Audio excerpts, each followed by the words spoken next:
transferiram ele. Ele falava, ele antes da briga, falava mesmo, vou derrubar o Jango, vou fazer isso, chamava os colegas para politicar, ostensivamente, era o jeitão dele, ostensivamente. Ele era corajoso, cara. Então puseram em Juiz de Fora, região militar, 4ª região militar, não sei o quê, do 1º Exército. Foi onde eu fiz a faculdade. Quando você fez a faculdade, foi lá em Juiz de Fora, foi lá o foco do negócio. E lá foi o Mourão Filho para ver. Chegou lá, começou a conspirar de novo. Então, encontrou em Belo Horizonte um general mais moderno que ele. O nome dele está aí. Guedes. Encontrou o general Guedes, que era mais anticomunista que ele ainda. Então, os dois se combinaram imediatamente. Aí foram procurar o chefe comandante da Polícia Militar de Belo Horizonte, era mais anticomunista ainda do que os outros dois. Todos tinham horror de comunismo, tudo por causa de 35, principalmente. E por causa dessas ideias. Partido único, tem que ser um ditador, você não tem direito a nada, é tudo igual. Muito bonito dizer que todo mundo é igual. Mas não somos iguais. Os homens não nascem igual. Você não pode querer que todo mundo seja igual ao Einstein. Não dá. Cada um nasce com uma capacidade intelectual, uma habilidade manual. Tem gente, eu sei de gente que não consegue escrever a máquina. Não tem jeito, não nasce com aquele treco. Na aviação isso é muito comum, eu vivi isso muito, porque uma das funções do piloto instrutor, que eu fui durante um ano, é observar o cadete aluno para ver se ele dá para coisa. E cada vez que ele faz uma besteira muito grande, você enche uma ficha cor-de-rosa. Na 3ª ficha cor-de-rosa ele está na rua, sem apelação. Porque se ele for ser piloto, ele vai fazer besteira. Não tem jeito que você diz, fulano é barbeiro, não dirige mal o carro. E tem gente que dirige carro muito bem. O cara nasceu barbeiro de carro, ele vai bater com o carro, não tem jeito. Então o piloto não pode ser ruim. Ele tem que ser selecionado enquanto ele é cadete e está aprendendo. Ele não dá para coisa, tira fora. Vai ser outra coisa, vai ser alfaiate, sei lá. Mas não pode ser piloto. Então, o comunismo não, fala umas coisas assim meio teóricas, que todo mundo pode ser igual. Não pode.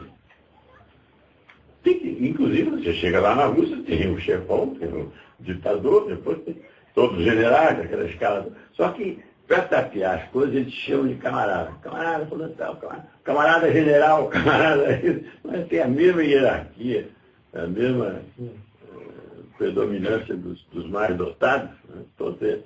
E aqueles caras do partido, os próprios Stalin, eles eram muito bem dotados, eles eram inteligentíssimos, muito inteligentes. O Khrushchev não tinha nada de bobo, não, era grosso também, mas não tinha nada de bobo, era muito esperto. É que nem o Lula é espertíssimo. Eu não nego as qualidades do Lula, né? Ele tem grandes qualidades. Mas é um tremendo mau caráter, um tremendo. Ele quer poder, o negócio dele é poder, ele tem aquela mesma, ele está sofrendo, foi contagiado pela mesma doença do Stalin, do Hitler, do Mussolini e esses outros que no passado andaram por aí. É só pegar o livro de história, esse livrão grande aí, você vê que teve ditador todo tempo.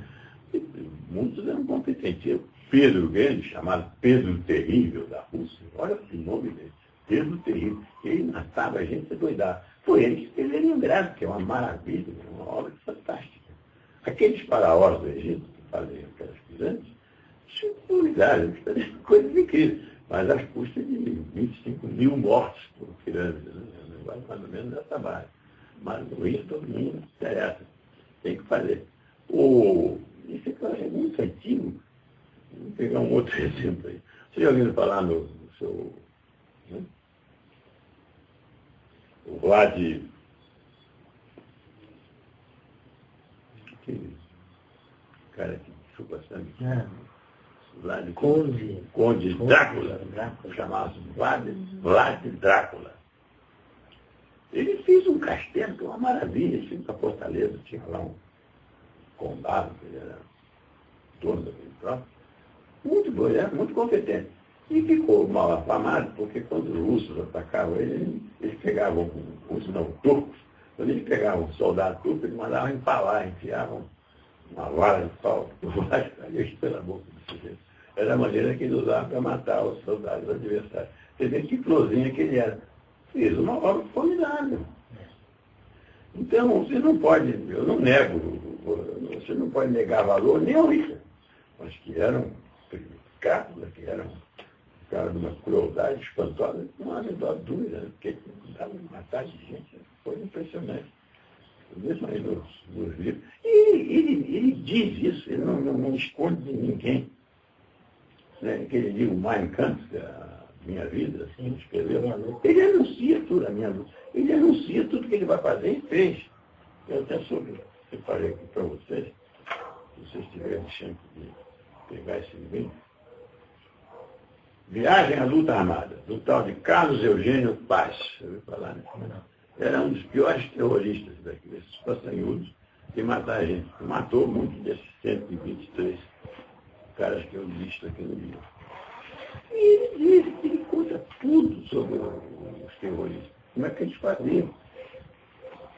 As ações da guerrilha urbana, antes espaçadas, amigaram-se cada vez mais audazes e bem organizadas. Captura e desvio de armas, assaltos a bancos, panfletagem protegidos por revólveres e metralhadoras, explosões de prédios públicos, sequestros de embaixadores.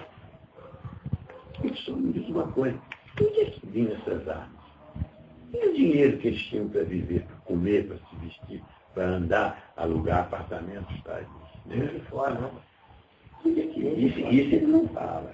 Ele conta todas as operações militares dele, todos os atentados, assassinatos que eles cometeram. Mas não diz de onde é que veio o dinheiro. E ninguém, até hoje, não se sabe. Agora, que eles tinham... Onde é que eles foram quando os militares tomaram conta? Foram para a Rússia? Não, foram todos primeiro para o Chile, porque tinha um presidente comunista lá, o Allende. Depois foram para Paris. Ótimo. Não mesmo. Você revolucionário, morar em Paris, às custas dos pobres de Moscou, né? Moscou dá uma mesada para cada um deles, e ele estava lá em Paris, né? Indo ver o Moulin Rouge, né? Aquela mulher dançando. Em Paris mesmo, depois veio. É muito gostoso. Paris é muito gostoso. A revolução ali, porque era o quê? Maio de 68, não sei. É muito gostoso. Mas, se vocês também pegarem a história da América do Sul, nesse tempo da Revolução dos militares, vocês vão ver uma outra coisa engraçada, estou afirmando aí. O Uruguai quase foi tomado pelos comunistas. Nós tínhamos nossos terroristas aqui, queriam derrubar os generais. Mas no Uruguai tinha os tupamaros. Na Argentina tinha os montoneiros e o Exército de Libertação. Tinha duas frações. Os montoneiros eram especialistas em sequestro. Eles sequestraram um argentino que depois veio morar aqui em São Paulo. Borne, família Borne, já ouviu falar? Eram dois irmãos, Borne. Conheci o cara, entrevistei, ele me escreveu a história dele toda, como é que foi. Ele ficou 9 meses sequestrado numa prisão, num cativeiro, dos montoneiros, que queriam apenas 90 milhões de dólares de resgate. Ele era muito rico, Borne, dinheiro de trabalho. Ouviram falar no Centro Empresarial de São Paulo, prédio gigantesco, que tem lá no sul de São Paulo. Ele construiu, custou 60 milhões de dólares. O Borne, ele eram dois irmãos, eles levaram os dois irmãos, mas o irmão dele era mais fraco, sei lá, o irmão sabia que ele não tinha muita força de caráter. Então ele disse, eu só converso com vocês se vocês liberarem meu irmão. 6 meses ele discutiu com os terroristas, até que os terroristas cederam, soltaram o irmão dele. Ele disse, bom, agora vamos negociar, vocês querem 90 milhões de dólares, eu não dou porque eu não tinha, não dou. Aí discute daquele, eles assentaram, chegou a um consenso de 60 milhões de dólares, que pagou 60 milhões de dólares na Suíça.